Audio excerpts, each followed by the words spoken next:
OK, bah, écoute, on a une trentaine de personnes là, les suivants, se connecteront, au fil du webinaire. Fait que, bienvenue à tous. Merci d'être là pour finalement le deuxième webinaire qui est le premier atelier en tant que tel, qui va être basé sur les systèmes lidar, du point de vue de l'acquisition, de la calibration et de la validation.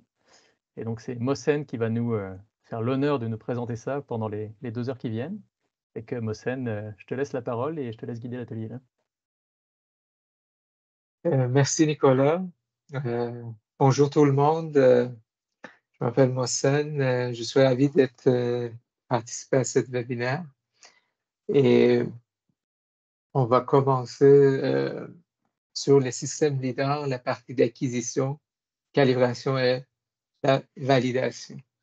Avant de commencer aussi, je remercie Sylvie pour me donner cette opportunité de présenter la première partie de notre webinaire. Donc, j'imagine que vous avez différents backgrounds, mais en général, tout le monde a déjà travaillé avec des systèmes LiDAR et probablement vous avez utilisé pour vos traitements et votre analyse. Donc, une des choses que ça peut arriver, c'est que on se demande pour qu'un système LiDAR en général comment ça se passe au niveau d'acquisition, au niveau de la calibration et la validation. C'est ça qu'aujourd'hui on essaye de un peu aller en détail et de parler là-dessus. J'essaie juste. OK. Donc, j'ai mis mon première diapo sur ce sujet-là avant de commencer à aller sur les contenus de cette présentation, pour un peu justifier pourquoi aujourd'hui on parle de l'étape d'acquisition.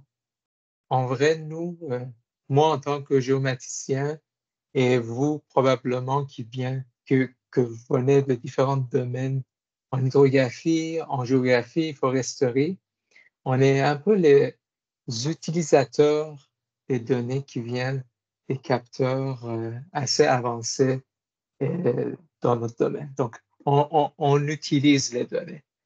Et on sait que des fois, malgré qu'on a des modèles qui sont très bien montés, les traitements qui sont très bien enchaînés, on n'arrive pas à des bons résultats. La raison, c'est que il y a une expression en informatique que on connaît, euh, garbage in, garbage out. Ça veut dire que quand on n'utilise pas les bonnes données, même si on a les meilleurs systèmes, même si on a les meilleurs modèles, même si on a passé beaucoup de temps à monter notre chaîne de traitement, on ne va pas avoir de bons résultats. Donc, c'est important de savoir où viennent ces données-là et comment ils ont été acquis et avoir des indices, avoir des métriques pour nous donner une genre d'indice sur nos données. Donc, aujourd'hui, on va essayer de un peu aller en détail pour les données, pour les nuages de points 3D qui viennent des systèmes LiDAR et un peu parler de cette étape d'acquisition. Et j'espère qu'à la fin de notre webinaire, on va avoir une idée de comment au moins aller chercher ces métriques-là, ces indices-là, que ça va nous permettre d'avoir une idée que, OK, peut-être si par exemple mon modèle d'intelligence artificielle, mon modèle de machine learning ou deep learning ne fonctionne pas, le bug n'est pas dans le modèle, mais peut-être dans les données que je suis en train de fournir. Donc, ça, c'est un peu l'idée notre webinaire. Euh, Aujourd'hui, on va parler, ou j'ai divisé le webinaire en 6 étapes. En première, on va commencer à parler un peu des systèmes LiDAR, et un peu les applications, les plateformes, On va voir un peu c'est quoi un système LIDAR. Probablement, vous avez déjà vu ça dans vos cours, dans vos travails, dans vos projets. Mais on va essayer de un peu vous rappeler ce que vous connaissez déjà. Deuxième partie, ça va être les composants d'un système LIDAR. Ça veut dire, en général, un système LIDAR ça a combien de composants. Et la troisième partie, c'est comment on lit ces composants-là dans une modèle de géoréférencement direct. Ça va nous permettre un peu de savoir comment on génère les nuages de points en 3D avec les données qui viennent des capteurs qui sont un peu séparés, qui sont un peu indépendants. Donc, ça va être la troisième partie. La quatrième partie, on va parler des sources d'erreur. Comme vous savez, le modèle qu'on définit en général sont pour des mondes idéaux, mais pour le monde qu'on travaille, on acquis notre donnée, ce modèle-là ne sont pas parfaits, donc il y a toujours une différence et cette différence-là se montre dans les erreurs. Donc, on va parler des sources d'erreurs qui sont très liées. La quatrième et la troisième partie sont très liées ensemble. Les sources d'erreurs, cinquième partie, on va parler de calibration, comment diminuer l'effet de ces erreurs-là. Sixième partie, on va parler de la contrôle qualité et la validation. Donc, on va commencer un peu à parler d'un système LIDAR. Je peux aller vraiment dès le début. Je sais que la majorité des gens connaissent cette expression LIDAR vient de Light Detection and Ranging. Donc, on prend les premiers mots des premières lettres de chaque mot et on forme le LIDAR. Ici, on parle de light, donc on va voir un peu plus dans les autres diapos. Donc, le source est déjà dans le capteur. Donc, ça veut dire que c'est un capteur actif. Et après, on parle de la détection. Donc, on peut détecter des choses, des objets dans notre environnement. Et ça se fait par le ranging. Ça veut dire qu'on calcule la distance entre le capteur, le source de la lumière, le light, et cette cible-là. Donc, un peu la définition de LIDAR est dans cette trois mots-là. Le LIDAR, ce que c'est très intéressant, c'est qu'il nous fournit des détails géométriques en 3D. Ça, c'est que directement, on a accès à des données 3D. Donc, ça nous permettrait, c'est pas comme la photogrammétrie, si vous êtes un peu familier, qui utilise des images, des photos, qui utilisent les caméras pour faire une image 2D de notre environnement 3D. Et après, on a besoin de faire des post-traitements sur les images 2D pour arriver à une monde 3D, la nuage de point 3D. Non. LIDAR, son avantage, c'est que directement, quand vous faites une scan de votre environnement, après, vous allez sortir et exporter les jeux de données. C'est un nuage de points en 3D direct qui est le plus proche de la réalité qu'on connaît. Donc ça, c'est un très bon avantage. Aussi, ça nous permet de faire la perception de notre environnement. Ça, surtout dans les applications plus récentes comme les voitures autonomes, c'est très intéressant. Ça veut dire, quand on a un lidar sur une voiture autonome, il peut scanner son entourage et nous donner une perception. Et ça va aider beaucoup des algorithmes des voitures autonomes, par exemple. Donc ça, c'est un autre avantage des systèmes. Et aussi, on peut modéliser notre environnement en 3D. Et aussi, le lidar peut aller dans toutes les directions. C'est pas comme une caméra qui a une point de vue fixe. Après, on doit changer la caméra ou quoi que ce soit, c'est normalement les lidars, ils ont une rotation. Donc, ça nous permettrait d'avoir une vue en toutes les directions avec une très bonne fréquence. Donc, on continue avec les avantages. Donc, le lidar peut voir à travers la végétation. Ça, c'est dans la foresterie, c'est un avantage vraiment intéressant. On va voir plus tard que le signal que le lidar propage peut pénétrer dans la végétation, il peut aller jusqu'au sol.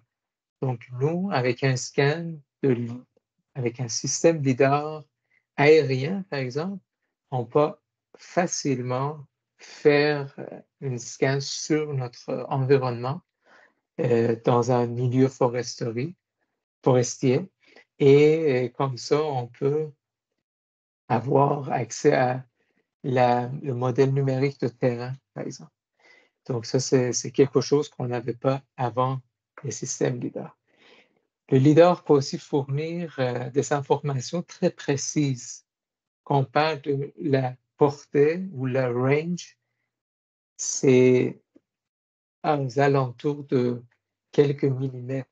Ça dépend de gamme de LIDAR, mais on peut aller à quelques millimètres jusqu'à quelques centimètres. Donc, c'est très précis. Et comme on avait parlé, c'est un capteur actif. Il a son propre source de illumination. Donc, on peut l'utiliser pendant le soir aussi. Et aussi, il peut accueillir millions de points par seconde. Et aussi, il peut être monté sur différentes plateformes. On va voir ça un peu plus tard. Il y a quelques inconvénients aussi. Pour l'instant, c'est très coûteux, c'est très cher comme capteur. Et ça, par exemple, dans l'industrie des voitures autonomes, c'est des fois, le leader peut coûter plus cher que la voiture. Donc, peut-être c'est pour ça que pour l'instant, il y a des gens qui poussent plus les caméras pour faire la perception de notre monde 3D. Mais j'imagine que dans les prochaines années, comme toutes les autres technologies, on va avoir des leaders qui vont avoir les prix plus bas. Et ils ne donnent pas de structure. Le leader nous donne une nuage de points qui sont pas ensemble, ne sont pas cohérents. Ils n'ont pas lié ensemble. Les autres webinaires que vous pouvez suivre les prochaines semaines va parler plus de cet inconvénient-là. On a besoin de mettre une structure pour lier les nuages de points, les points individuels. Mais à la base, quand vous faites une scan LIDAR, ces points-là sont individuels et ils n'ont aucune liaison entre eux autres. Ça, c'est un inconvénient. Et aussi, les données LIDAR, les points LIDAR n'apportent pas des informations sur les couleurs. Donc, si par exemple, il y a des informations sur l'intensité, mais ne sont pas très précises. Donc, c'est pour ça qu'on va voir dans le prochain diapo que on va utiliser d'autres capteurs, on va faire une fusion, par exemple, avec les caméras pour avoir accès à les informations sur la couleur.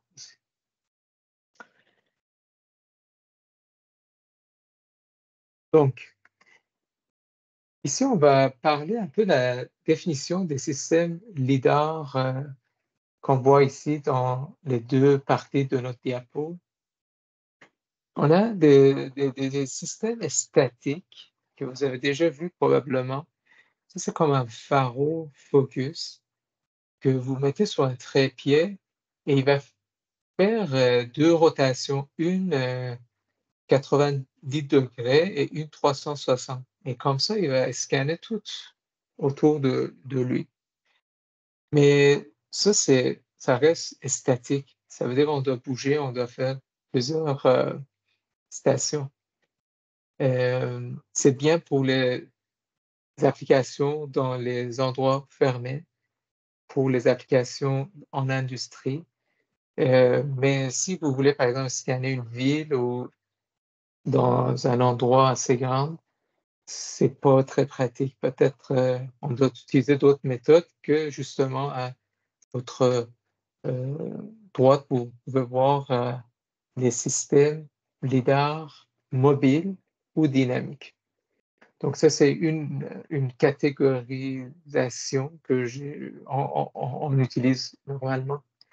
Dans notre webinaire, on va plus focuser sur les systèmes lidar mobiles ou dynamiques. Ça veut dire les systèmes lidar qui sont sur des plateformes qui bougent, qui sont mobiles. Ça peut être des voitures, ça peut être des bateaux, ça peut être des drones, des avions ou des satellites. Donc ça, c'est une distinction qu'on doit savoir. Les deux ont le lidar, mais sont sur différentes plateformes et ils ont leur propre utilisation. Dans les 2-3 prochaines diapos, on va parler des plateformes. Comme vous voyez, on peut installer le lidar sur différentes plateformes. On a parlé de ça, c'est un avantage du système. Ça peut être sur un satellite pour couvrir la Terre entière ou une bonne partie de la Terre. Ça, c'est plus pour les applications euh, dans le milieu foresterie, dans des applications à une échelle assez euh, grande. Donc, ça, c'est une des plateformes qu'on utilise. Deuxième, c'est aérien ça peut être sur les avions, sur les hélicoptères. Ça, c'est aussi une application et une plateforme que c'est très populaire. C'est là que vraiment le système LIDAR va évoluer le plus parce que justement, comme on avait parlé, on pouvait utiliser dans les milieux forestiers. Ça, c'était un avantage que le système LIDAR a, mais les autres systèmes n'ont pas. Donc, très vite, on a commencé à utiliser les systèmes LIDAR avec des avions justement pour faire des scans des milieux forestiers et aussi utilisation dans les milieux hydrographiques. Le hydrographique, on va voir plus tard dans notre diapo, mais c'est une des applications aussi assez intéressantes. J'ai vu aussi beaucoup d'utilisation avec des hélicoptères. L'hélicoptère, son avantage, c'est qu'il est plus proche de la Terre, des sites. Donc, il peut aller chercher plus d'informations et aussi, il y a plus de manœuvres. Donc, ça aussi, c'est une plateforme intéressante. On a le drone aussi. Ça fait quelques années qui sont devenus des plateformes très populaires pour l'acquisition. Euh, la seule, peut-être, inconvénient des drones, c'est le temps qu'on peut les utiliser. Les batteries sont encore, il y a des améliorations à faire. Peut-être, je pense que là, les, les drones en géomatique qu'on utilise, peut-être on peut aller voler autour d'une demi-heure. Euh, et aussi, l'autre désavantage ou inconvénient des drones, c'est que il y a des lois liées à la pilotage des drones. Donc, c'est une solution ou c'est une plateforme intéressante, mais il y a ses limitations. L'autre plateforme aussi qui est très populaire, c'est les véhicules terrestres.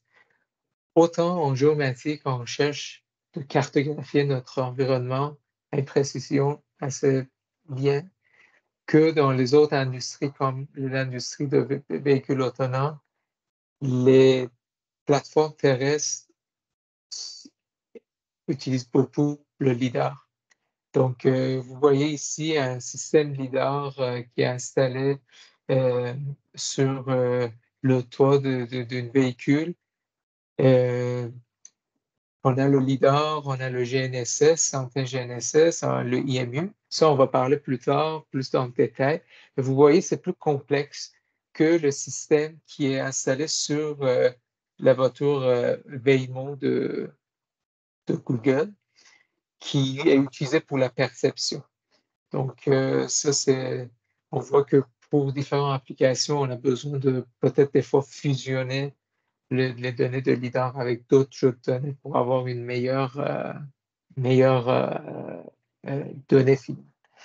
Donc, ça, c'est une des plateformes qui est très populaire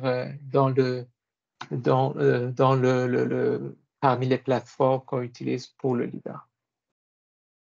Et la dernière, on peut dire une des plateformes qui sont devenues très populaires, c'est les drones, des véhicules de surface, des drones maritimes. J'ai pas mis les plateformes maritimes parce qu'on va voir plus tard des exemples, mais ça, c'est intéressant aussi. C'est des plateformes de drones qu'on peut contrôler à distance. Et là, c'est en train de devenir un peu à la mode dans les applications en hydrographie. Ça aussi, on peut utiliser des lidars pour scanner les infrastructures portuaires ou des infrastructures naturelles comme des falaises et tout. Et ce que c'est intéressant, c'est qu'eux autres, ils peuvent avoir des manœuvres, ils peuvent s'approcher à des structures et tout. Donc, ça aussi, c'est une autre affaire intéressante. Et encore, c'est une plateforme, on peut avoir des systèmes leaders là-dessus. Là, on va aller un peu on va parler des composants. Ça veut dire les différentes parties d'un système LIDAR.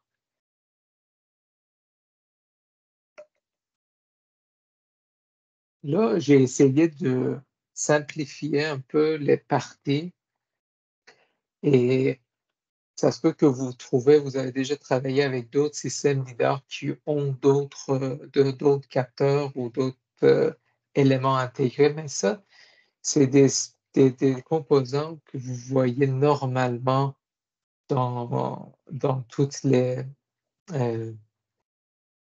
toutes les parties des systèmes LIDAR.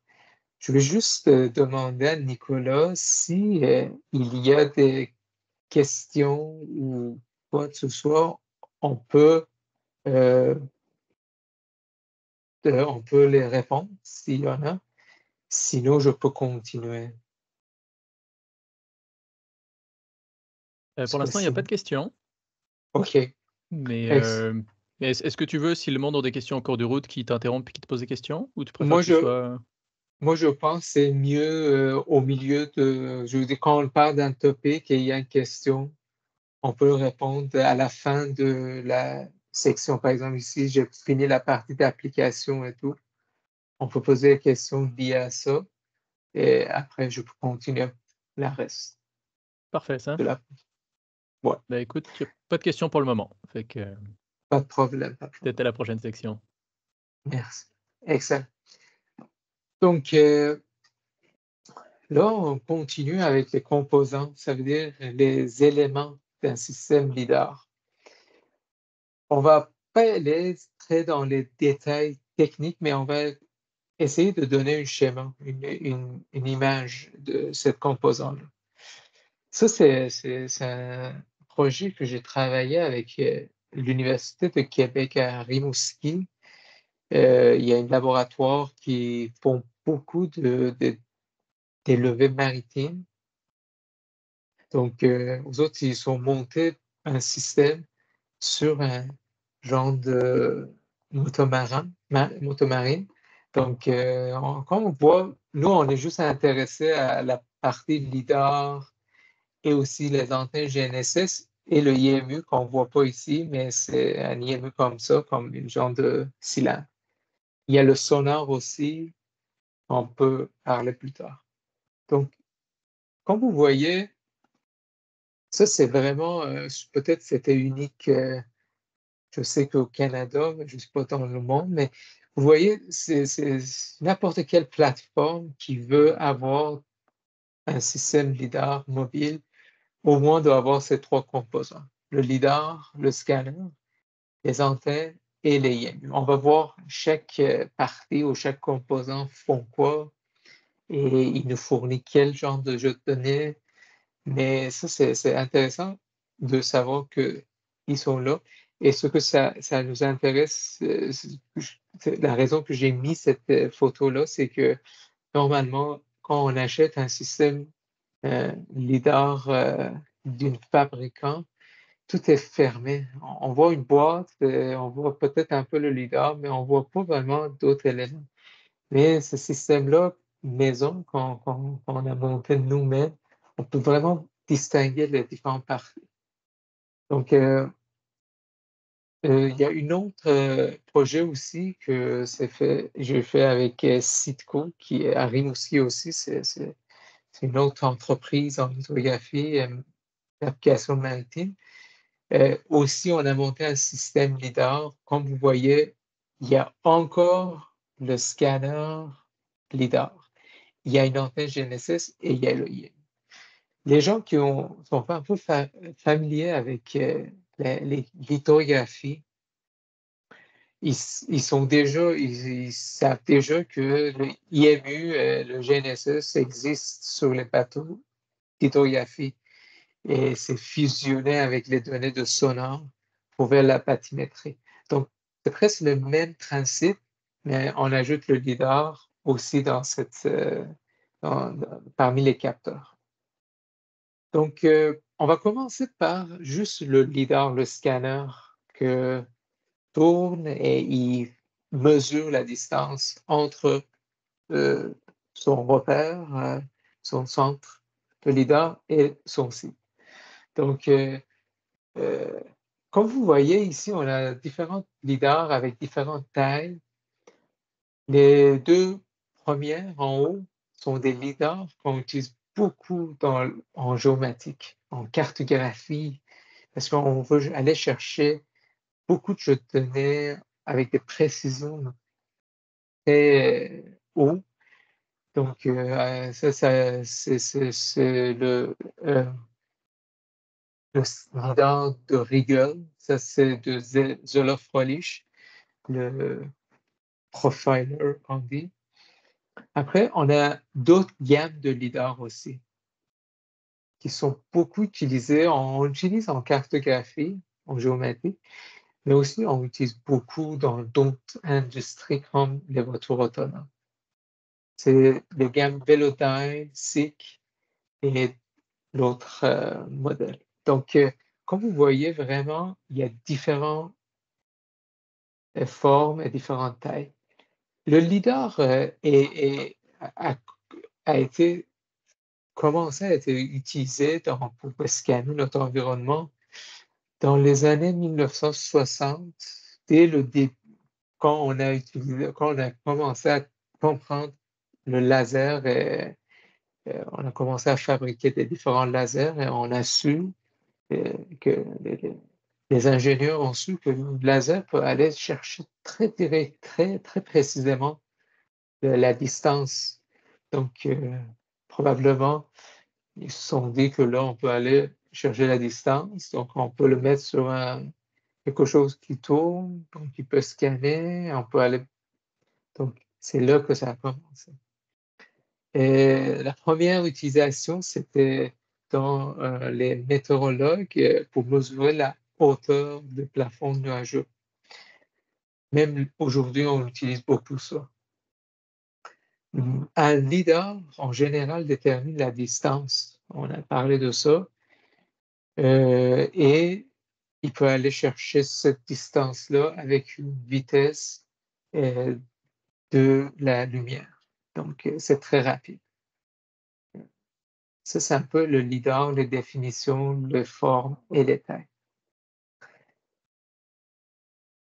Comme vous voyez ici, dans ces appareils, dans ces capteurs-là, il y a toujours un laser, une source de illumination qui génère cette intense et cette dense source de lumière. Et cette lumière-là, normalement, il va frapper un miroir et il va être dévié. Il va sortir de la capteur LiDAR et il va aller frapper un cible, un objet, et il va retourner. Et il y a un photodétecteur aussi qui va capter le signal, une partie de signal qui a été retourné. Et aussi, un système LiDAR a un chronomètre très précis qui peut calculer le temps que ça a pris pour que cet faisceau-là frappe le cible et retourne. Tout ça, c'est important. Et tout ça, on va voir comment on va les utiliser. Donc, ce schéma-là, comme vous voyez, c'est vraiment simplifié. On a vraiment simplifié le fonctionnement d'un LiDAR. Mais toutes les LiDAR qu'on avait vus, de haut de gamme ou des gammes plus bas, ont ces schémas-là, ont ces différents capteurs-là. Comme vous voyez ici, la distance est calculée avec cette formule-là. On connaît la vitesse de la lumière avec l'horloge interne de LiDAR. On peut calculer le temps nécessaire que la lumière a pris pour atteindre l'objet et pour revenir. Et après ça, on divise C fois T sur 2 et on calcule la distance. C'est très facile, mais au niveau de modèle mathématique, c'est facile à comprendre, mais ce que ça complique un peu la fabrication de systèmes LiDAR, c'est justement les photodétecteurs, c'est l'horloge précise pour calculer le T et tout. Donc, c'est là que c'est pas évident. Mais en général, un système LiDAR, comme vous voyez ici, ça fonctionne très bien avec cette formule-là et c'est la base en général. Ce qu'on avait vu précédemment, c'était juste un laser sur une distance. Mais si on veut scanner notre environnement, on ne peut pas juste fier sur un laser. Là, on peut fier sur un laser, mais on doit ajouter d'autres éléments comme, vous voyez, un miroir qui fait la rotation. Et ça, c'est le technique qu'on appelle time of flight ranging. Cette technique-là, ça nous permet de scanner notre environnement. Ça, comme vous voyez, le laser frappe un miroir, le miroir est en train de faire la rotation et avec cette rotation, il frappe les objets. Ici, c'est le mur, ici, c'est une genre de cylindre et il calcule la distance. En calculant la distance, il fait une genre de schéma, un genre de nuage de points de son environnement. Donc ça, c'est un peu le concept de LiDAR 2D. Donc, comme vous voyez, on peut voir comment l'évolution des systèmes LiDAR ont été faits. On a commencé à faire un LiDAR qui va directement, après on l'a mis sur un miroir rotatif, et après on va voir d'autres systèmes qui évoluent avec le temps. Et des fois, on utilise plusieurs LiDAR et on fait la rotation. Comme ça, on va capter non seulement notre alentour à 360 degrés, on va avoir une field of view aussi devant le LiDAR. Ça, c'est une technologie qu'on a utilisée, par exemple, dans le système Velodyne, les systèmes Velodyne 3D en VLP16. VLP16 parce qu'il y a 16 faisceaux qui sortent en même temps. Et après, ce qu'on fait, en faisant tourner en 360, on va capter tout notre environnement. Donc, vous voyez que le principe, c'est simple, mais après, on essaie de l'utiliser pour notre propre application. Pour les voitures autonomes, par exemple, c'est important de non seulement avoir une vision directe devant la voiture, c'est important aussi d'avoir un peu plus haut et plus bas de la voiture. Donc, ça fonctionne très bien de mettre un lidar comme BLP16 sur la toit de la voiture. Comme vous voyez ici, il va scanner toute cette partie-là et ça va donner une perception de son environnement. Donc, ça, c'est une technique encore de time of flight, mais avec une field of view plus élargie.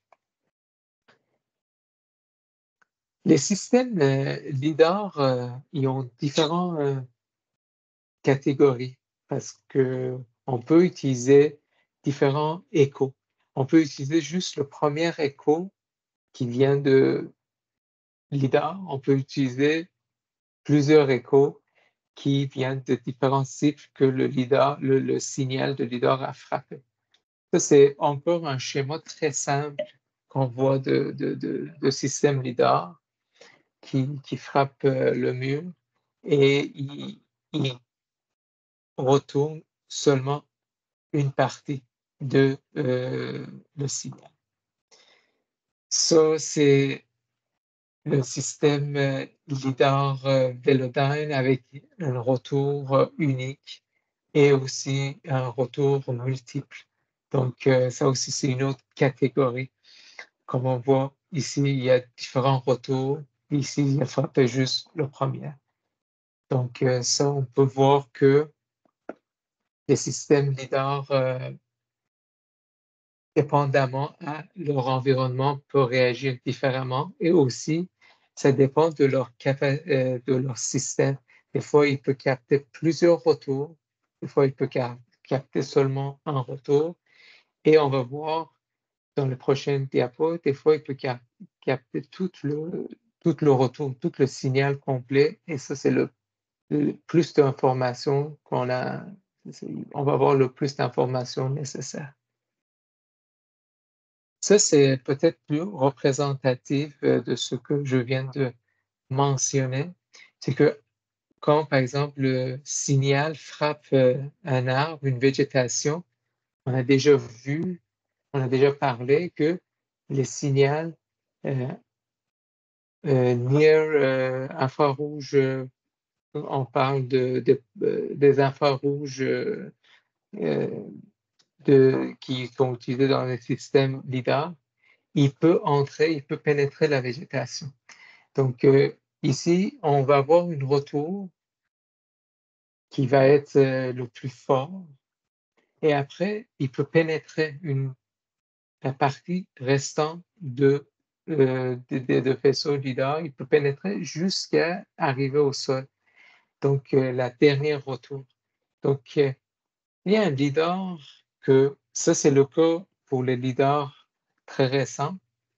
Si un LIDAR peut aller chercher tout le signal de signal qu'on voit ici, ça, il peut aller chercher toutes les informations. Il peut aller voir le sol. Il peut aller voir le haut de l'arbre, de la végétation.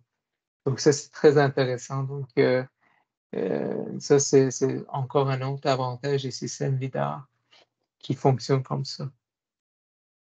Des fois aussi, comme je l'avais mentionné, on peut avoir le forme d'onde complète du lidar. Ça veut dire pour une seule impulsion lidar, le capteur reçoit une forme d'onde complète renvoyée par la scène. Ça, c'est le maximum d'informations qu'on peut avoir. Donc, comme vous voyez, par rapport à la façon qu'il peut traiter les formes d'ondes, on a deux méthodes. On peut avoir une somme d'échos, on peut réaliser toute le onde complet. Donc, ça, c'est la différente façon qu'on peut fonctionner et on peut travailler avec des systèmes LIDAR. En gros, ce que je peux dire, c'est que là, la technologie nous permet d'avoir des LIDAR plus performants Donc, les lidars avec un seul retour, c'est rare. On peut trouver plus en plus des lidars qui retournent plusieurs retours ou le forme de l'onde complet. Là, dans les 3 prochaines diapos, on va voir les, les, la façon qu'on analyse un peu les, les formes d'ondes complètes. Des fois, quand on voit ici, on a toute l'onde, mais on préfère aller chercher les pics, les sommets. Donc, les lignes bleues montrent les horodatage des réponses maximales prises pour créer des points basés sur la forme d'onde complète. Ça, c'est par exemple ici, dans cette analyse-là, ce que ça nous intéresse, c'est les points qui ont le plus d'intensité. Donc, on va aller faire une analyse de signal et on va aller chercher juste le pic. Donc, si un pic est trop proche d'un autre ou s'il n'est pas assez élevé, il peut être ignoré. Donc, comme ça, on va filtrer une partie de l'onde. Ça, par exemple, c'est une autre approche. Les lignes brunes indiquent les horodotages des réponses maximales prises par créer des points sur la base de la forme d'onde complète. Donc, on va prendre une seuil et on va essayer de prendre tous les points qui sont au-dessous de cette seuil-là. Donc, ça, c'est une autre façon de traiter les ondes complètes. Et ça, c'est les lignes vertes indiquent le temps de réponse des pics utilisés avec le lidar à photon unique et le temps minimal entre le taux, c'est le temps minimal entre les époques. Donc, ici, on voit qu'il y a une autre façon d'aller chercher des informations.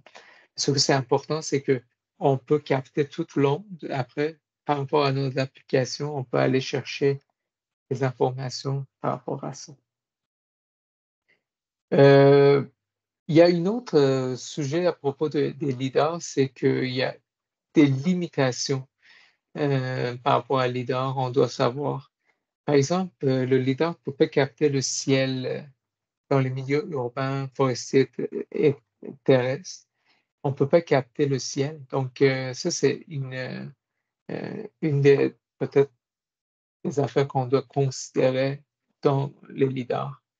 Et aussi, le lidar avec l'eau sont pas vraiment, je veux dire, ce qu'on voit dans les images aériennes avec le lidar, la partie de l'eau, c'est totalement noir parce que toute l'onde se propage partout et il n'y a jamais un onde qui va retourner, sauf dans les lidars bathymétriques. Comme vous voyez ici, ça c'est une image d'un lidar bathymétrique qu'on utilise et cette image-là nous montre que il y a deux ondes qu'on utilise, verte et bleue, pour aller capter le fond marin. Donc, ça aussi, c'est une autre limitation des capteurs LIDAR, euh, l'eau, mais on utilise d'autres technologies pour aller chercher le LIDAR, pour faire le LIDAR bathymétrique. Donc, ça aussi, c'est un autre point que je voulais aborder ici dans ce diapo-là. L'autre chose que c'est intéressant de savoir, c'est que, quand on avait parlé, c'est que des fois, on a besoin d'intégrer le lidar avec d'autres capteurs. Euh, les photodétecteurs qu'on a vus tantôt dans le diapo peuvent également aller chercher l'intensité. Ça, c'est vrai. Mais l'intensité qui est calculée par les lidars sont très dépendants aussi, sont très dépendants à la façon que le lidar frappe les objets. Donc, ils sont très, on peut dire, aléatoires. On ne peut pas très fier sur les intensités comme des informations de couleur. Donc, on utilise les caméras. On utilise des caméras comme vous voyez, les Ladybug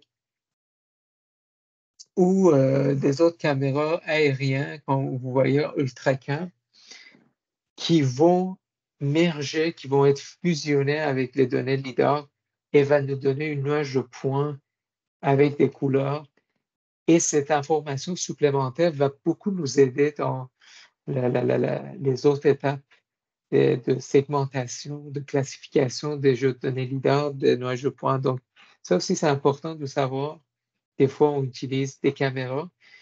On ne va pas parler beaucoup, mais ce que c'est important de savoir, c'est que la fusion doit être précise. On doit exactement savoir les, les, les repères de chaque capteur et la liaison entre ces repères-là pour avoir des jeux de données précises. Finales.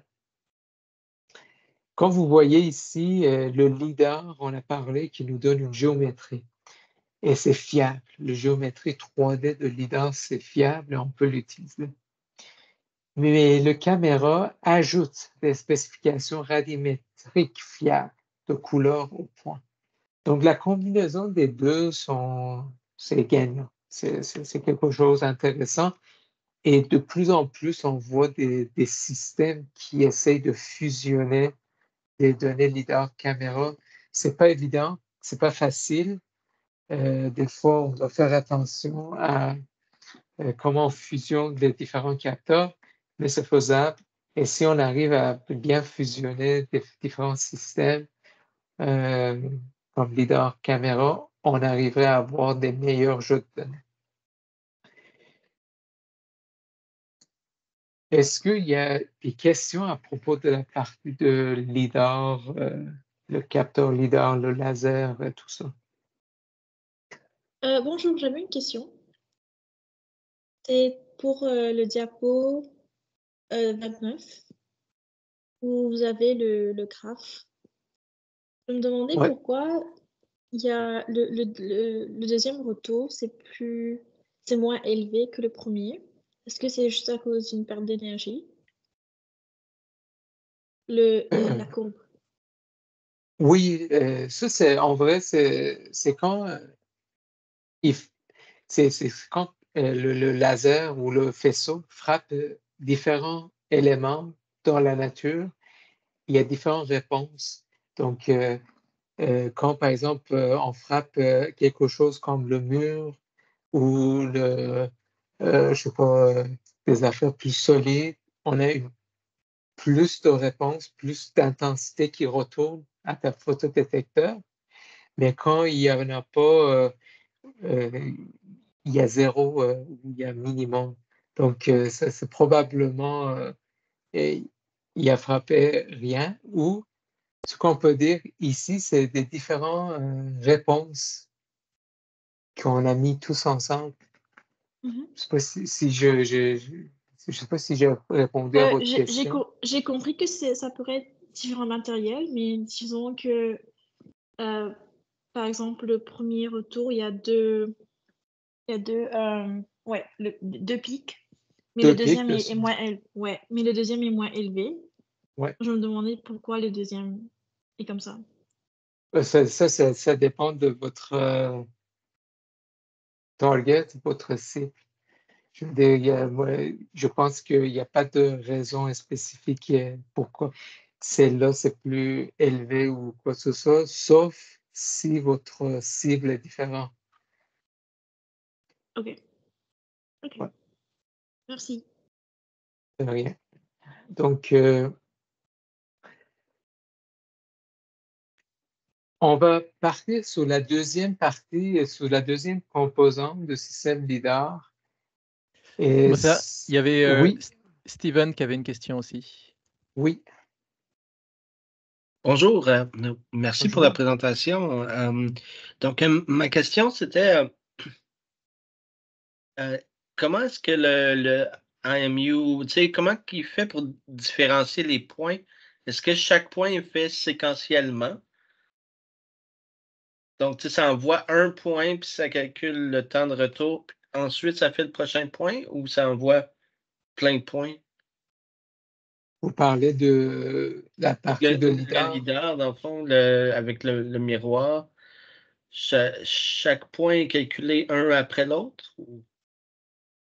Dans le fond, ma question, c'est comment est-ce que le lidar fait pour différencier un point d'un autre? Il a émis un laser. Le Oui, retour, comment est-ce qu'il sait que c'est oui, ouais, c'est ça.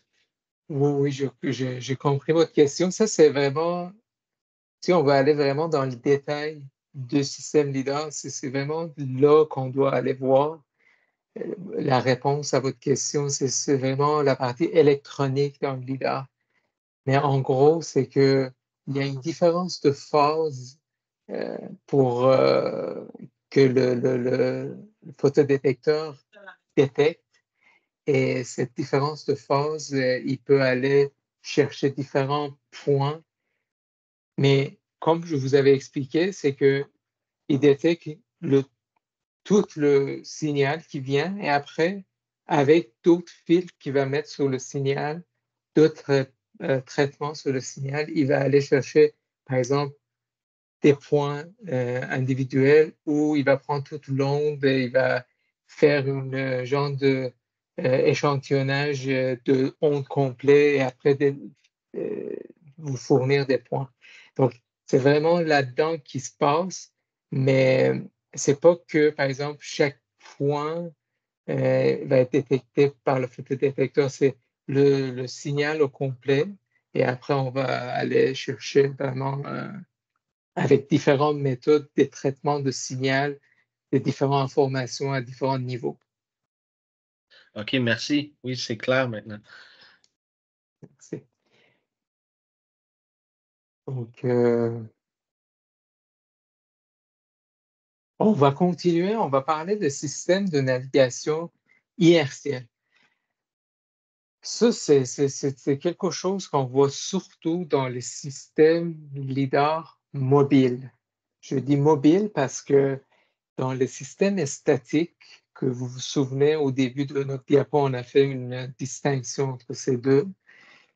On a un trépied, on met notre lidar et le lidar fait son scan et ça finit là. On n'a pas besoin de système de navigation inertielle ou GPS ou quoi que ce soit. Des fois, il y a des GPS pour vous donner la positionnement de votre station fixe, mais ça, c'est vraiment pas nécessaire. Mais pour les systèmes mobiles, c'est important d'avoir une genre de trajectoire très précise. Parce que quand vous avez déjà vu probablement un système LIDAR ou vous avez regardé des vidéos, c'est des systèmes qui tournent très vite. Je veux dire, c'est quelques milliers. Par exemple, je vais montrer des images plus tard et vous avez déjà vu le système LIDAR ZF, le profiler, il donne 1,2 million de points par seconde. Donc, c'est des systèmes qui tournent très vite et un petit mouvement peut changer la direction des faisceaux. Et ça, c'est important qu'on peut capter ce mouvement-là. C'est ça qu'on dit, on a besoin de la trajectoire. Ce que je voulais expliquer, c'est ça. C'est que la trajectoire dans les systèmes mobiles, c'est très important de les avoir. Et aussi, ça peut être une source d'erreur. On va voir ça plus tard, mais ça peut causer des erreurs et cette erreur-là va être propagée dans notre nuage de points 3D. On va parler des erreurs plus tard, mais juste pour que vous sachiez que c'est important, un système de navigation inertielle. C'est un dispositif autonome, c'est séparé. On peut avoir ça indépendamment de notre système LIDAR. Les capteurs LIDAR montrés sur les plateformes mobiles, comme automobiles, comme les véhicules, avions, satellites, nécessitent des instruments pour déterminer la position et l'orientation absolue du capteur. Ça, c'est justement la trajectoire. Ça veut dire comment notre plateforme a fait son trajectoire avec quelle position par rapport à la Terre et quelle orientation. Ça, ces informations-là sont très importantes pour qu'on puisse faire un post-traitement sur nos données et arriver à un nuage de points 3D. Comme vous voyez ici, les premiers systèmes inertiels étaient vraiment complexes et très grands. Donc, ça, c'est en 1950, un système de navigation qui a été développé par MIT, que le but, c'est la même chose des systèmes qu'on va voir plus tard, qui sont devenus très petits. C'est la position et l'orientation de plateforme. Ces capteurs-là comprennent généralement un récepteur de système de positionnement global et une unité de mesure inertielle. On a des unités de calcul. Par exemple, ça, c'est un système d'Aplanix, pose MV, qu'on utilise sur c'est les capteurs des plateformes maritimes. Vous voyez, il y a une unité de calcul, il y a l'unité de mesure inertielle qui a un accéléromètre, gyroscope. Celle-là n'a pas de maniomètre, mais des fois, on a des maniomètres aussi dans le système de navigation.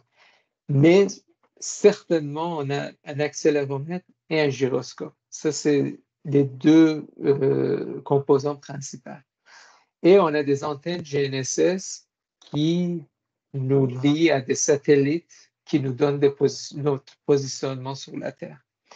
Donc ça aussi, c'est une partie très intéressante et très importante d'un système LIDAR mobile. On a toujours besoin de systèmes de navigation inertielle.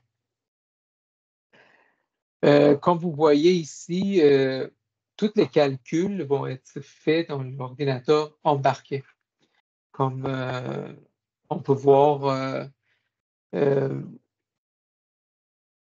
ici, on a l'accélération qui vient de l'accéléromètre qui donne la position et la vitesse.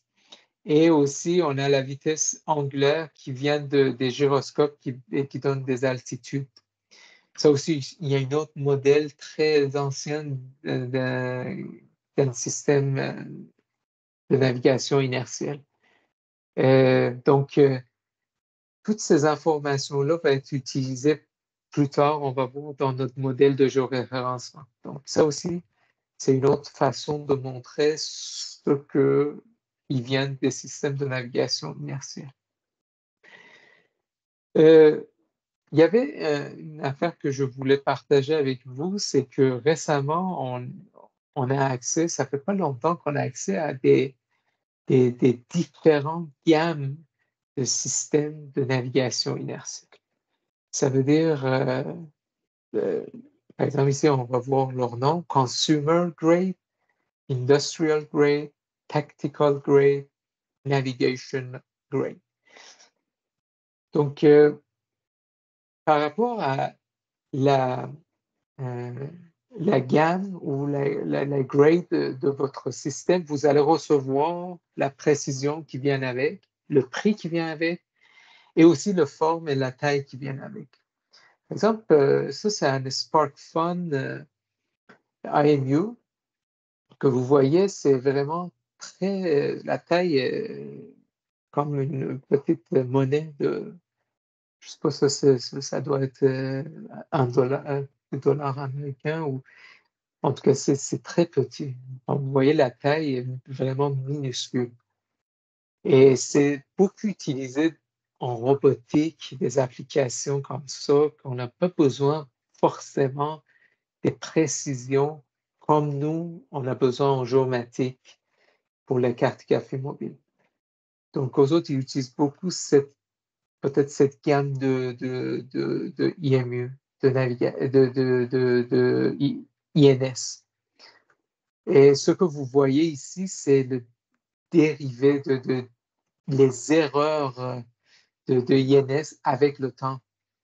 Ça veut dire après 1 seconde, il y a 6 cm, après 10 secondes, 6 mètres, après 1 minute, 400 mètres. Donc, vous voyez, c'est vraiment pas précis. Et ce que ça veut dire, c'est que certainement, il doit être fusionné avec d'autres techniques, d'autres capteurs. Par exemple, en robotique, on utilise ça et des algorithmes de SLAM, des choses comme ça. Donc, on utilise les IMU de cette gamme-là juste pour avoir une idée d'orientation comme les valeurs initiales de notre modèle SLAM ou quoi que ce soit. SLAM, c'est Simultaneous Localization and Mapping. Ça veut dire que c'est des algorithmes qui utilisent, par exemple, des lidars qu'on avait vu pour modéliser l'environnement et en même temps nous donner une trajectoire de notre environnement. Mais aux autres ont besoin d'une valeur initiale pas très précise, donc ils vont utiliser surtout des gammes de consumer. Donc on voit que ces capteurs-là viennent avec les applications. On parle d'industrie, industrial gamme ou grade, comme par exemple VectorNav, VN300, qui peut aussi utiliser des systèmes GNSS, INS. Donc, ça, c'est deux entrées de GNSS. Vraiment, ça aussi, c'est minuscule, c'est petit, c'est plus petit qu'un main. Je veux dire, vous pouvez l'avoir dans votre main. Donc, c'est vraiment petit aussi, la taille, mais c'est plus précis. Vous voyez qu'ici, dans un seconde, il y a 6 mm d'erreur ou dérivée, on va dire, et comme ça. La troisième, c'est un peu plus grand que l'autre, un SPJ système, par exemple, tactical. Encore, on voit que les erreurs sont moins pires que les deux premières. Nous, dans nos applications en géomatique, on veut cartographier l'environnement et on a besoin d'une précision assez élevée. On utilise normalement ou tactical ou navigation grade. Donc, ça aussi, c'est important de considérer. Au début, on parlait des jeux de données que vous utilisez dans votre système. Des fois, c'est peut-être intéressant de aller poser la question à la personne qui vous fournit le jeu de données. C'est quoi comme système de navigation inertielle qu'il a utilisé? Des fois, ça peut être un rapport qu'il peut vous fournir et là, vous pouvez aller voir, OK, c'était un GOM Tactical Grade ou Industrial Grade ou Navigational Grade et OK, donc je peux attendre cette précision-là ou je ne peux pas attendre. Ça va vous donner une idée. Donc, c'est bien d'avoir des informations sur le système de navigation inertielle, sur la trajectoire de le nuage de points que vous avez, qui était fourni à vous. Donc, ça, je voulais juste mettre un point là-dessus. Donc, s'il n'y a pas de questions sur cette partie-là, je vais commencer le modèle de géoréférencement direct qui, justement, parle de la liaison, comment on fusionne toutes les informations qui viennent des différents capteurs, justement.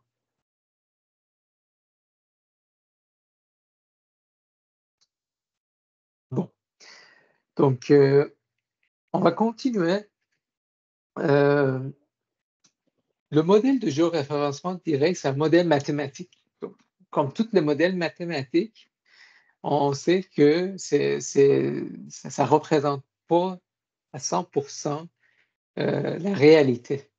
Donc, on essaye de s'approcher à un phénomène physique. C'est quoi notre phénomène physique? C'est on va aller chercher les jeux de données, la distance ou les points qui sont générés par le lidar. On va fusionner ça avec la trajectoire qui est faite par le système de navigation inertielle et on va essayer de intégrer tout ça pour justement avoir un nuage de points 3D dans un repère global. Donc, ça, c'est l'idée. Mais comme je vous dis, comme tous les modèles, c'est pas parfait. Donc, ça peut engendrer des erreurs. Comme vous voyez, on a le lidar, on a le système de navigation inertielle qui nous donne un nuage de points en 3D. Le lidar, on a vu dans la section de lidar, il génère un nuage de points, mais seulement dans le repère de lidar. Ça veut dire quoi? Ça veut dire que tous les points qui ont été mesurés avec n'importe quelle méthode qu'on avait vue dans les diapos à propos de lidar, à la fin, sont le 0,00, c'est le centre de ce qu'on dit en général, c'est centre optique de lidar. Donc, qu'on parle, c'est le repère de lidar, c'est le centre optique de lidar. Là, ce qu'on doit faire, c'est de prendre ça et le mettre dans une séquence temporelle avec la trajectoire qu'on a générée avec le système de navigation inertielle. Donc, ce système-là va nous donner la trajectoire. Sur chaque trajectoire, avec le lidar, on a fait des scans. Et après, comme une chaîne, on va les lier ensemble. Et après ça, on va avoir le nuage de points de notre environnement. Donc, ça, c'est l'idée.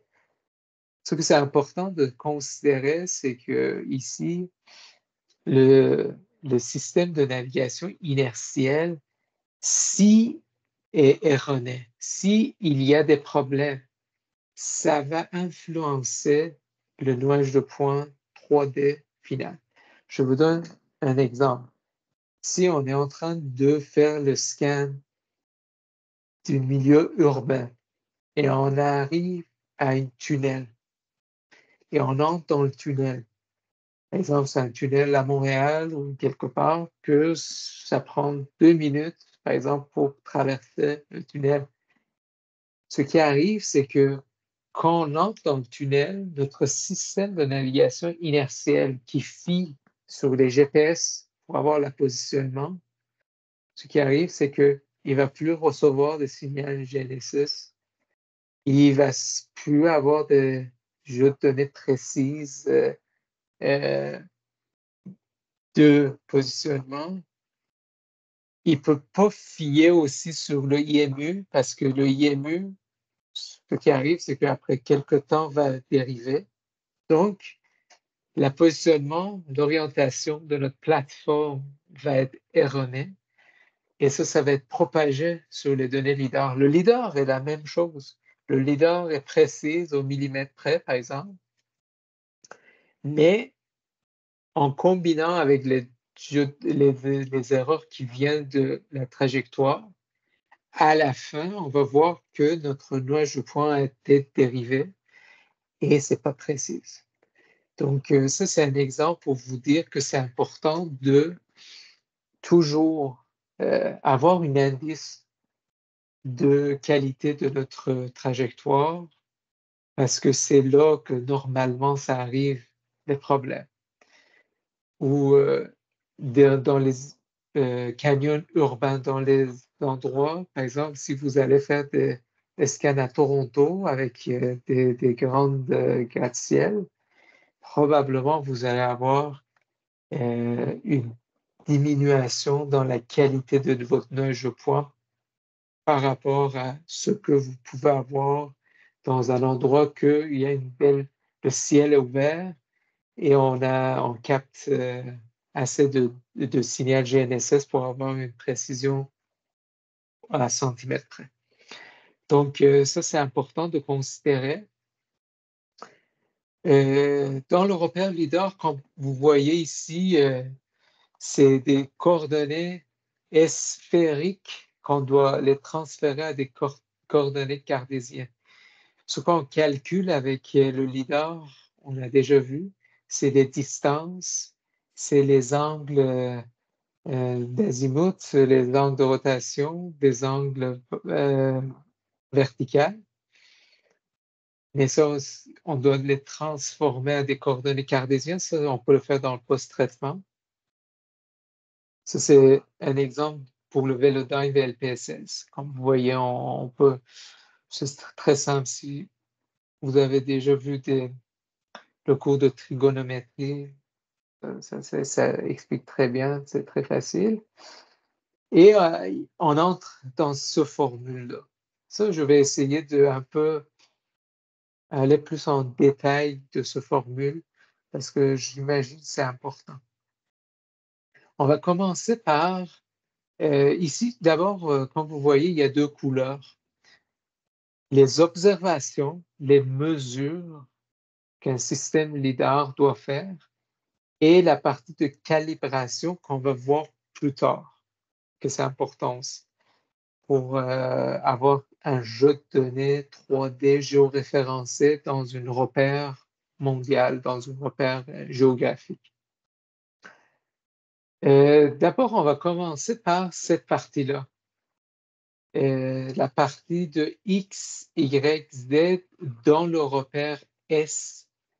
S, c'est Sensor Frame ou le repère de LIDAR. Ça, c'est les coordonnées cartésiennes de chaque point qu'on a mesuré avec notre LIDAR. Ça vient ici comme un vecteur. Après, il y a deux matrices 3D, 3 par 3. Une, c'est la partie de Broadside Angles, les angles de visée, on dit en français. Je vais expliquer ça dans quelques secondes. L'autre partie, c'est l'orientation. Ce qu'on avait calculé, si vous vous souvenez, on avait parlé des centrales inertielles qui nous fournissent des angles de rotation, les attitudes de notre plateforme. Ça se manifeste en 3 angles. Roll, pitch, heading, roulis, tangage et lacet, je pense en français. Donc, roulis, c'est l'orientation autour de X, autour d'axe X. Pitch, c'est autour de Y et heading, c'est autour de Z. Donc, on peut modéliser n'importe quelle rotation avec ces 3 chiffres-là, ces 3 angles. Ça, c'est ce qui nous fournit le central inertiel.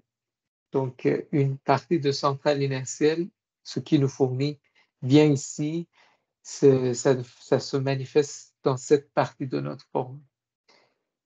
Le GNSS nous fournit aussi le positionnement dans le repère mondial ou un repère géographique. Donc, ça aussi, c'est le positionnement de notre plateforme à le temps qu'on cherche pour ça. Et donc, ça, c'est à propos des observations. Donc, vous voyez comment on a les observations qui viennent de notre lidar, les observations qui viennent de notre centrale inertielle, comment ils sont liés ensemble. Comme on avait parlé, un modèle mathématique, c'est pas complet, donc il engendre des erreurs et on doit régler ces erreurs-là. Donc, on essaye de ajouter la partie de calibration. Calibration, ce que ça veut dire, c'est de trouver des éléments qui peuvent causer des erreurs systématiques. Donc, on va montrer plus avec des images, mais en général, il y a deux calibrations principales qu'on doit faire sur n'importe quel système lidar mobile. Une, on doit aller calculer les bras de levier ou lever arms. Ça, c'est la distance verticale entre le centre optique de notre lidar et le centre de gravité de notre centrale inertielle. On doit trouver c'est quoi cette vecteur-là pour pouvoir lier ces deux capteurs ensemble. Parce qu'on s'est dit, le lidar et le central inertiel, c'est deux entités séparées et individuelles, mais on doit les lier ensemble. Donc, on doit d'abord calculer la différence vectorielle. Et aussi, on doit calculer l'orientation de ces deux-là. Peut-être ils sont le lidar, ils sont repères, et pas dans le même sens que le système inertiel. Donc, on doit calculer c'est quoi la différence entre ces deux-là, c'est quoi la différence rotationnelle ou la rotation entre ces deux-là. Donc, pour ça, je vais vous introduire quelques méthodes qu'on utilise, mais vous devez savoir que c'est important d'avoir ces deux valeurs-là. Ça veut dire c'est les trois angles de visée et aussi les bras de levier. Si on a tout ça et on a une bonne précision, ça veut dire, par exemple, les positions qui viennent des GNSS sont précises, les lidars fonctionnent bien, les angles de visée et les bras de levier ont bien été calculés avec une bonne précision. Et aussi l'orientation, normalement, il n'y a pas de problème. Sauf le heading, des fois, on a un problème avec le heading, mais roll pitch, normalement, sont assez précises. Si tout se passe bien, si on met toutes les informations dans ce modèle-là, normalement, ce qu'on reçoit, c'est un nuage de points 3D précis. Ça peut avoir des erreurs, mais les erreurs majeures viennent de ce que vous voyez ici, où il y a des problèmes dans les observations ou dans la calibration. Ça aussi, c'est une autre affaire que quand vous avez un nuage de points, il y a quelqu'un qui vous fournit un nuage de points, peut-être allez poser cette question-là. Est-ce que le système que tu as utilisé pour calculer ou pour capter cette nuage de points était calibré? Et si oui, à quel point c'est précis? Est-ce que c'est une calibration? Je ne sais pas, c'était quoi la méthode de calibration? Ça, c'est des questions que vous pouvez aller poser comme utilisateur. Et des fois, il y a des fournisseurs qui vous fournissent des rapports de calibration. Ça aussi, c'est important d'aller chercher si surtout, j'imagine, dans les lidars aériens, là, c'est vraiment là que il y a plus de protocoles à suivre. Donc, les gens peuvent aller chercher des rapports de calibration. Et aussi, par exemple, c'est quand la dernière fois que la calibration a été faite. Si, par exemple, ça fait 6 mois, c'est bon, mais si ça fait 5 ans, peut-être je me mettre un point de questionner un peu la calibration. Et c'est assez important parce que des fois, on a des problèmes.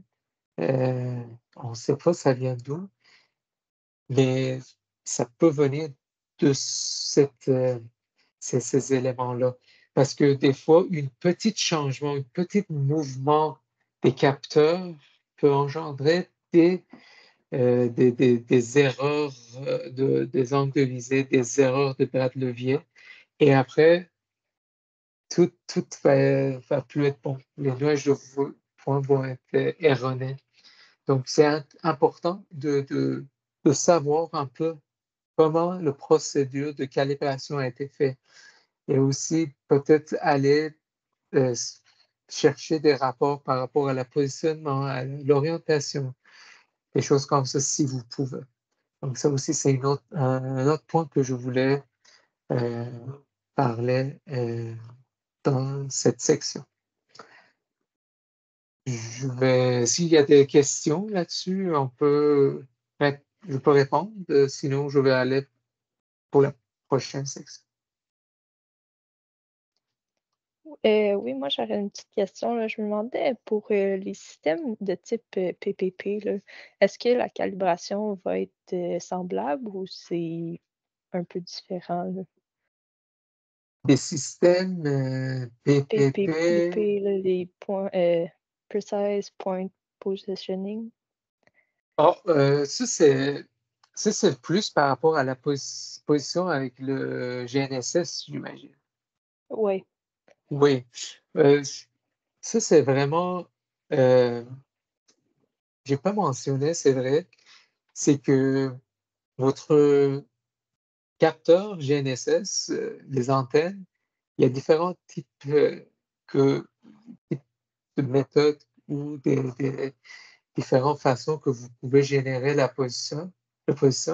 C'est RTK, c'est PPP, c'est PPK. Ça, par défaut, vous devez le faire.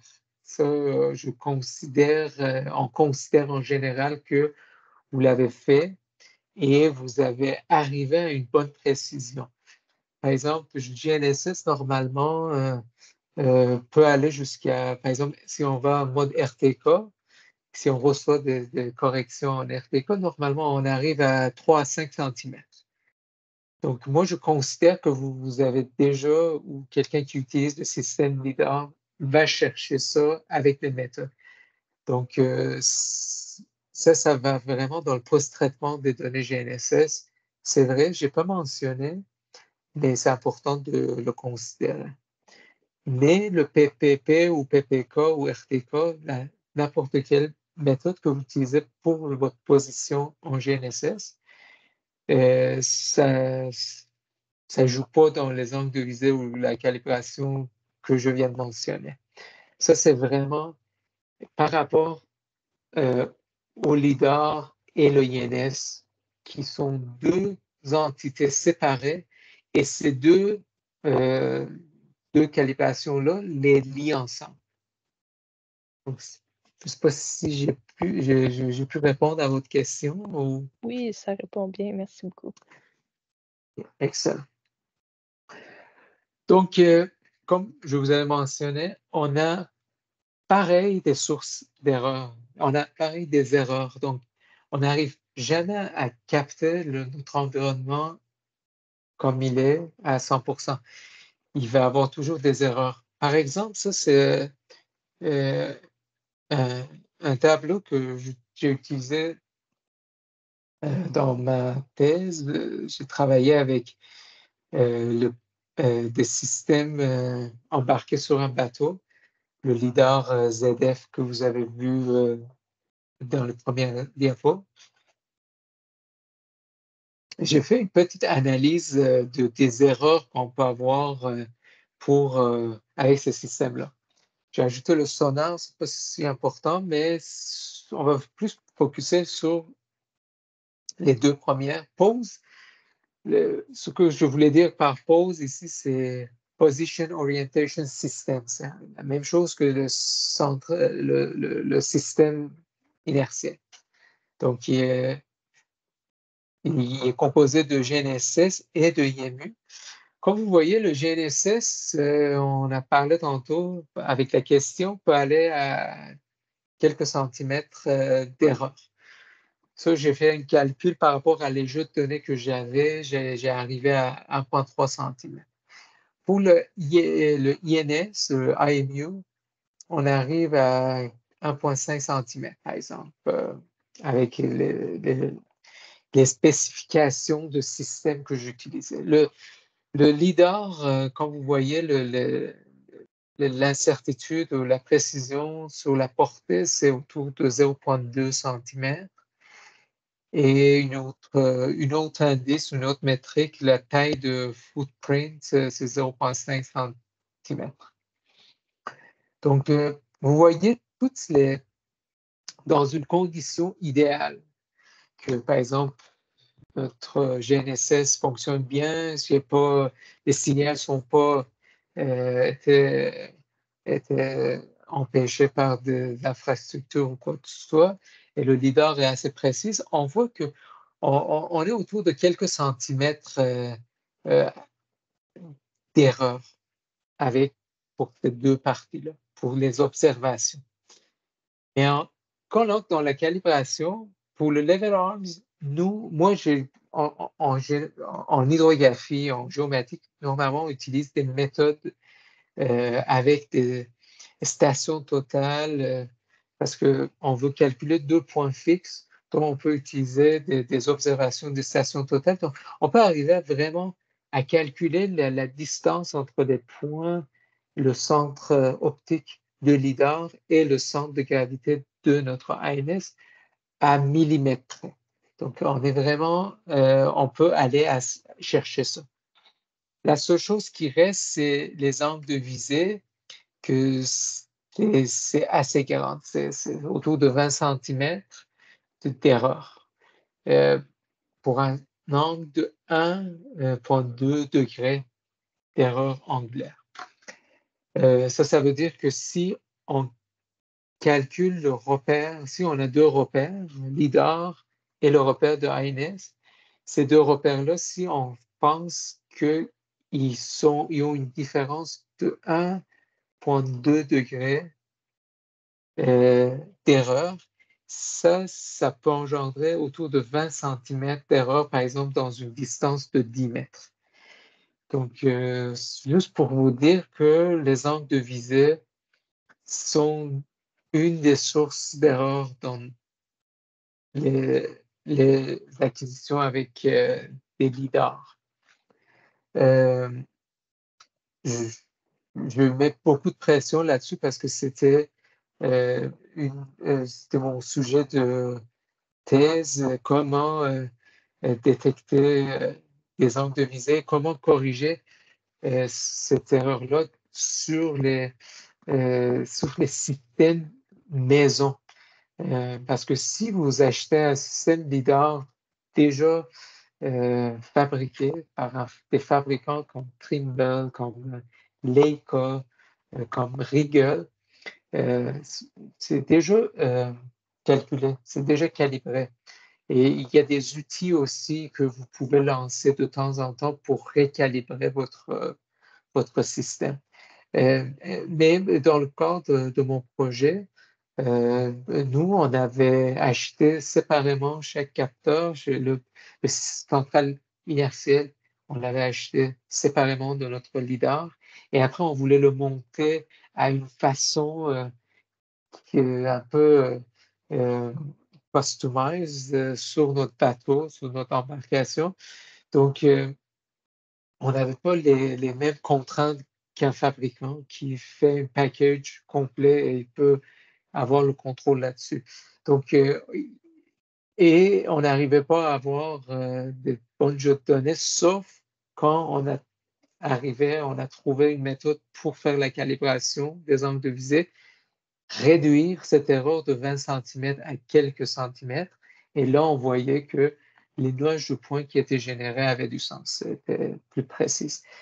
Mais en gros, ce que je veux vous mentionner, des fois, si vous travaillez avec des jeux de données et vous voyez que les nuages de points n'ont pas de sens, ils ne se collent pas, ils ne se fitent pas, il y a des décalages entre différents, par exemple, vous voyez une genre de poteau électrique, poteau électrique, et vous voyez que sont pas superposés. Vous devez penser peut-être que la calibration de ce système-là était mal faite ou c'était pas assez précise. Et vous pouvez aller voir la personne qui vous a fourni ces jeux de données, commencer à questionner sur la calibration, sur tout ça. Peut-être vous allez trouver le bug là-bas. Donc ça, c'est important de savoir. En gros, j'ai presque parlé de tout ça. Il y a d'autres chose aussi qui peut amener des incertitudes. Le lidar peut avoir des erreurs d'incertitude il peut avoir des incertitudes sur la télémétrie, sur la portée qu'il calcule. Des fois, il y a l'angle qui frappe le target ou le cible aussi, ça peut amener à des incertitudes. Il y a une thèse qui a été faite à l'Université Laval, justement sur ça, que quand on a des faisceaux rasants, ça, c'est des faisceaux qui ne frappent pas directement, verticalement le cible. Ils frappent avec une angle. Ça, cet angle-là peut amener à des points, à des nuages de points qui sont moins précis. Et dans cette thèse-là, qui a été faite par William Ney-Cassol, que vous pouvez chercher sur le site de l'Université Laval. Et lui, il va aller chercher un peu à quantifier cette erreur-là et dire que cette erreur-là existe. Donc, c'est important de considérer des fois, quand vous êtes en train de regarder votre nuage de points, vous voyez qu'il y a une bonne précision sur la partie, par exemple, de votre environnement qui était juste en face de votre lidar. Mais quand vous montez, par exemple, c'est une gratte-ciel et vous montez sur le 10e étage du gratte-ciel ou je ne sais pas quoi, qui a une rasant, on va dire, là, vous voyez qu'il y a moins précise. Ça peut venir de cette erreur-là, cette incertitude-là. Il y a aussi, à propos de l'horloge, l'heure arrivée exacte du signal réfléchi. Des fois, c'est pas des lidars haut de gamme, donc ça peut engendrer des problèmes. Donc ça aussi, c'est une autre source de problème. Normalement, si vous avez un système lidar assez cher, ces affaires-là sont réglés. Le problème de ranging, la portée, l'heure, le temps, le calcul de temps, tout ça. Mais ça, c'est plus pour les leaders pas de gain. Donc, vous ne devez pas attendre à beaucoup d'incertitudes sur ça. Et aussi, il y a l'autre aspect, c'est l'incertitude dans la mesure d'orientation exacte du miroir. On a parlé des miroirs rotatifs. Donc, des fois, à cause de consommation, de beaucoup d'utilisation de lidar, des éléments mécaniques dans le miroir, qui tournent le miroir, peut avoir des problèmes et ça peut amener des incertitudes. Donc, c'est important de respecter des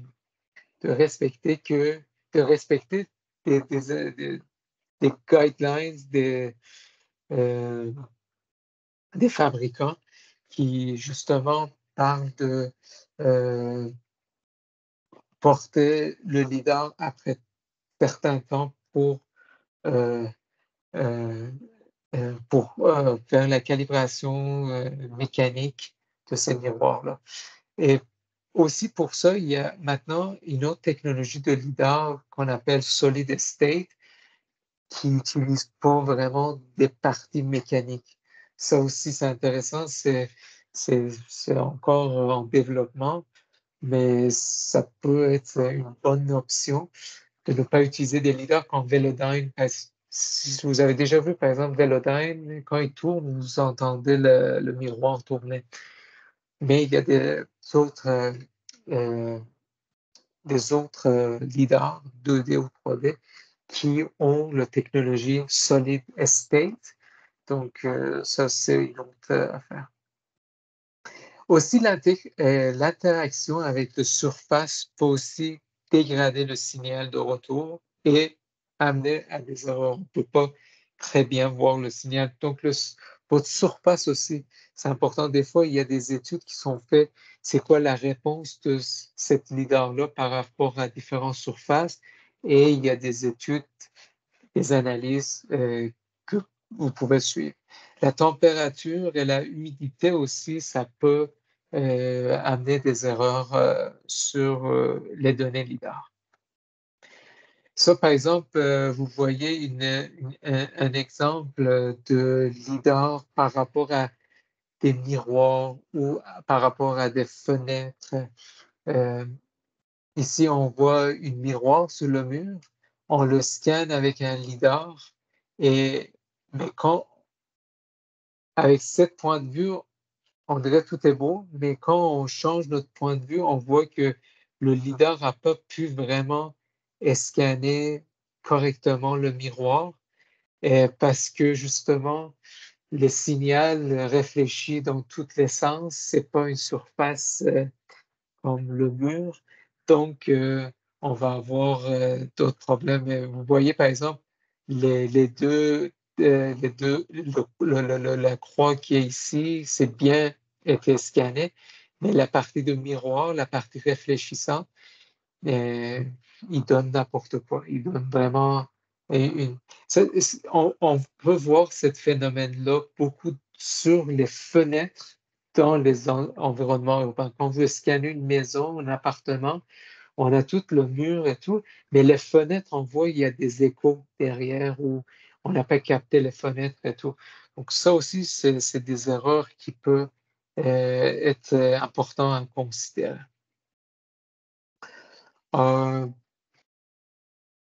Je vois qu'il nous reste, en tout cas, peut-être 22 minutes. Je vais un peu essayer d'aller un peu plus vite pour qu'on puisse finir notre webinaire dans les temps. OK.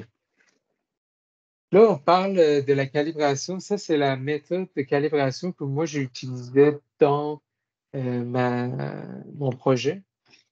Ce n'est pas la seule façon de calibrer les systèmes LIDAR, mais si vous avez des systèmes LIDAR maison que vous avez montés vous-même, ça peut être une bonne option, surtout dans les environnements qui n'y a pas de structures.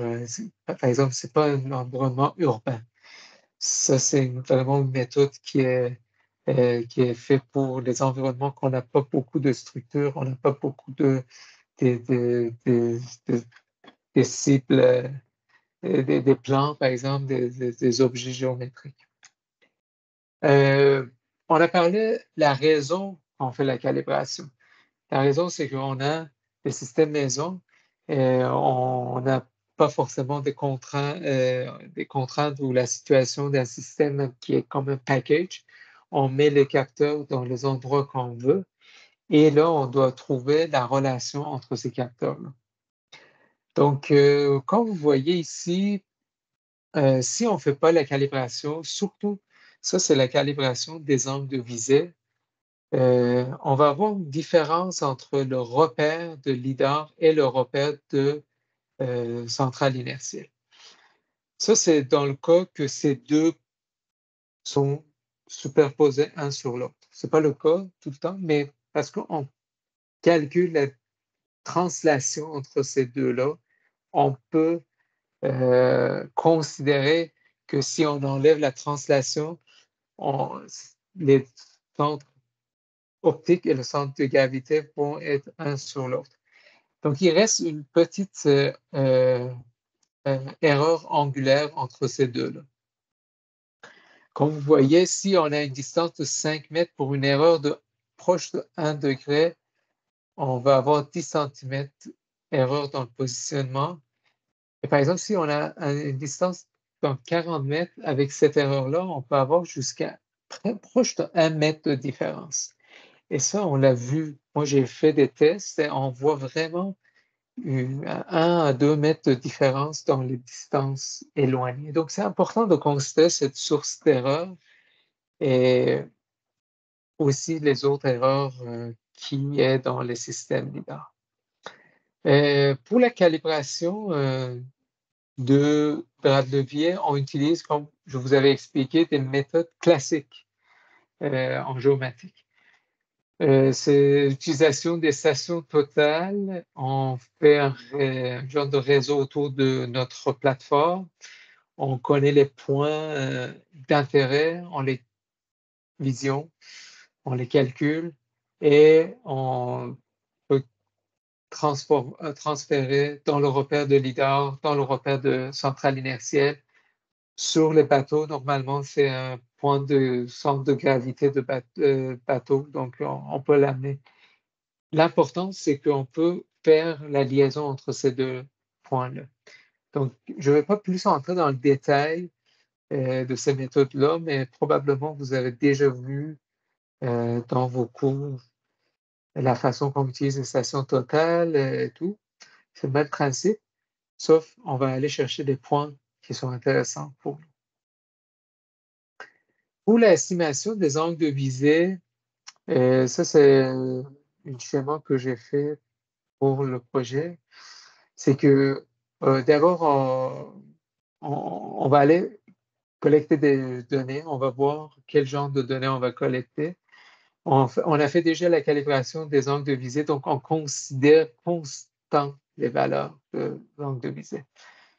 Donc, on le met dans le modèle de géoréférencement qu'on avait vu tantôt. Après, on fait des extractions des cibles planaires. Moi, j'ai utilisé des cibles planaires préfabriqués dans ma méthode, mais vous pouvez aller chercher des cibles planaires si vous êtes dans des environnements urbains, par exemple, qui a plein de cibles. Vous pouvez aller chercher des plans. Et après, avec ça, on utilise des méthodes mathématiques pour estimer des valeurs des angles de visée. On parlait d'aller collecter des géodonnées. C'est quoi les géodonnées qu'on va collecter? Ça, c'est un exemple. Ça, c'est le site à Montréal qu'on a utilisé. On a fixé 2 plans sur le quai et on a fait des allers-retours. On fait au moins 6 allers-retours, 6 passages devant les plans. Et on utilise ces escades-là pour aller justement après chercher les angles de visée. Vous voyez, on a fixé 2 plans, un plan vertical, un plan incliné. Et après, on a fait des passages, on a fait des allers-retours devant ces plans-là. Et on a calculé les valeurs des angles de visée. Dans 2-3 prochaines diapos, je vais vous montrer l'amélioration qu'on a fait ça. Donc, ça, c'est une méthode que moi, j'ai utilisée, mais vous pouvez aller chercher vraiment d'autres méthodes. Il y a plein de gens qui ont travaillé sur la calibration des angles de visée. C'est surtout quand vous êtes, par exemple, dans un vue aérien pour calibrer les lidars aériens. Et si vous faites une vol sur une ville, là, c'est parfait pour aller trouver justement des petites patchs de plans et après utiliser ça pour votre calibration. Ou il y a des méthodes que, par exemple, je pense, dans les logiciels de Rigel, dans le Reprocess, il y a des méthodes que ils scannent l'environnement, surtout dans les environnements comme je mets la pression urbain, qui a beaucoup des objets fabriqués par l'humain qui ont des formes géométriques. Donc, on peut aller chercher des plans. Donc, il fait des tours, il calcule, il estime 200-300 plans. Dans l'environnement, il prend les meilleurs et il fait ses calculs pour estimer les angles de visée. Donc, à la base, toutes les méthodes sont la même chose. Il utilise des formes géométriques. Ça peut être des cylindres, ça peut être des plans, ça peut être des sphères. On peut utiliser ça. Donc, on escanne ça, des allers-retours, parce que c'est des erreurs systématiques. Donc, des allers-retours aux différents passages, ça ne change pas. Donc, on peut aller les chercher et les calculer. Donc, ça, c'était vraiment bref. C'était très, comment dire, c'était une introduction très, très légère de la méthode. Si vous êtes intéressé encore, vous pouvez aller avec vous pouvez aller chercher sur le site Bibliothèque de l'Université Laval, la thèse est là. Et il y a des articles aussi liés à propos de cette méthode-là et les détails mathématiques et les analyses qu'on avait fait. Il y a une autre partie que j'aimerais parler, c'est l'enregistrement en 3D. En anglais, on dit 3D registration. Ça, c'est des méthodes qu'on utilise surtout en robotique, dans les applications comme robotique. Ça, c'est vraiment là qu'on utilise beaucoup. Des méthodes comme ICP, Iterative Closest Point, qui a beaucoup de variants. C'est une des méthodes les plus intéressantes. La raison, c'est que des fois, on n'a pas forcément contrôlé notre acquisition. On a des différents points, nuages de points qui viennent des différents capteurs et nous, on veut les utiliser finalement. Donc, par exemple, imaginez ça vient d'un capteur, une séquence qui a été faite, ça fait en 2023. Ça, c'est une autre capteur, une autre personne qui a fait ça. Mais nous, on a besoin de cette nuage de points pour pouvoir avancer dans notre traitement, dans notre modèle et tout. Donc, il y a des méthodes qui existent. Moi, j'ai mis cette diapo-là pour vous dire que vous pouvez aller voir un peu plus en détail quand il y a des différentes sources de données et des différentes époques temporelles. C'est là que vraiment on a plus on utilise ces méthodes-là. Donc, c'est juste pour vous dire qu'il y a différentes façons de faire des choses. Et probablement ici, par exemple, on n'a pas besoin forcément d'avoir une trajectoire très précise ou quoi que ce soit. Vous pouvez avoir des scans où vous avez fait différents avec un lidar, par exemple, statique. Après, vous pouvez les lier ensemble. Donc, ça aussi, c'est une autre façon de procéder. C'est différent un peu de la façon qu'on fait en géométrique. La dernière partie dont je voulais parler, c'est la contrôle qualité, la validation. Comme on a parlé, on peut utiliser des cibles sphériques. Par exemple, on met sur un point géodésique. On sait exactement c'est quoi le centre de cette sphère-là. Après, on le scanne avec notre lidar calibré et on voit à quel point c'est proche de ce qu'on avait calculé. Et une autre façon, c'est de faire un aller-retour, par exemple, devant une infrastructure comme ça. Comme vous voyez ici, par exemple, avant la calibration, les deux scans ont une différence comme ça. Et après la calibration, on voit qu'ils sont collés ensemble. Donc, on voit une amélioration assez intéressante dans le nuage de points. On voit au moyen 30 cm d'erreur de positionnement est réduit à 2 cm, juste avec la méthode des angles de vis. Où on voit ici aussi que, par exemple, une différence de proche de 1 mètre, ça devient vraiment millimétrique. Ça, c'est le top de la structure qu'on avait vue ici. J'ai pris une photo aérienne, j'ai une vue aérienne, donc on voit une différence de différents scans. Il y a 4-5 scans. Après la calibration, on voit que ça diminue. Ou ici, on voit cette structure-là qui est là, qu'on voit une amélioration. Donc, on voit vraiment que notre nuage de points s'améliore avec la calibration qu'on est en train qu'on a effectuée. Donc, pour conclure notre webinaire, on a parlé des jeux de données où, dans le prochain webinaire, vous allez voir des méthodes de traitement, post-traitement des nuages de points. Donc, l'entrée, c'est le nuage de points 3D. Ici, ce que j'ai essayé de vous dire, c'est que ces nuages de points, des fois, quand vous avez ça, vous pouvez poser certaines questions. c'était quoi les capteurs qui ont été utilisés? C'est quoi leur précision? C'est quoi la calibration qui a été faite? Est-ce qu'il y a un rapport de calibration? Est-ce que je peux avoir une métrique par rapport à ça? Et c'est quoi les erreurs de mon nuage de points? Est-ce que sont tous pareils ou il y a des endroits dans mon nuage de points que les erreurs sont plus élevées? Si on a utilisé des méthodes comme ICP, l'enregistrement en 3D, le 3D registration, c'est quelle méthode qu'on a utilisée? C'était quoi les qualités des nuages de points qu'on a utilisées pour ça? Est-ce que c'était homogène? C'était pas homogène?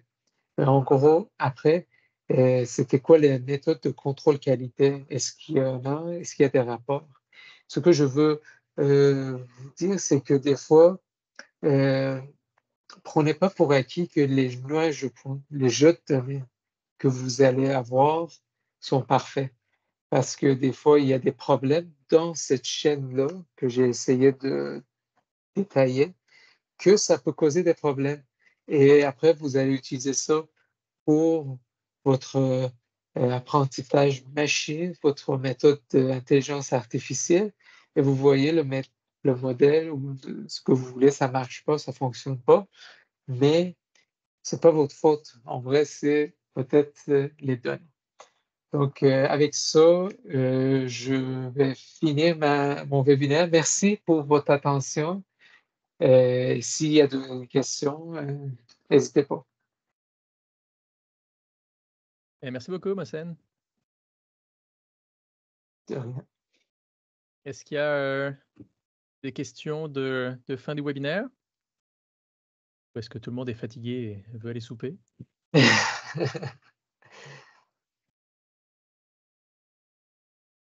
a l'air d'y avoir de mains qui se lèvent.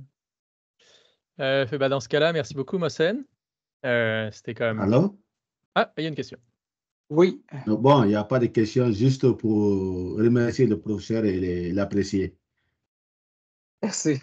J'ai trouvé vraiment ce cours très intéressant et puis très explicite. Et ça a été clairement donné. Vraiment, moi, je ne trouve pas de questions, sauf de remercier. Et ce genre de cours sont très intéressants, en tout cas pour notre programme. Donc, merci. Merci, M. Nicolas, aussi, pour cette initiative. Ça fait plaisir. Et merci pour ton commentaire. OK. Merci. Bon, dans ce cas-là, on se revoit la semaine prochaine pour l'atelier numéro 2, qui sera, du coup, si je ne me trompe pas, sur les traitements de nuages de points. D'accord. Et puis, je renverrai toute l'information spécifique au deuxième atelier, et puis les PowerPoint, les liens, etc. Fait que sur ce, encore merci, Mohsen, et puis bonne soirée à tous. Bonne soirée, merci. Bonne soirée. Bonne soirée. Bye. Merci beaucoup. Bonne soirée.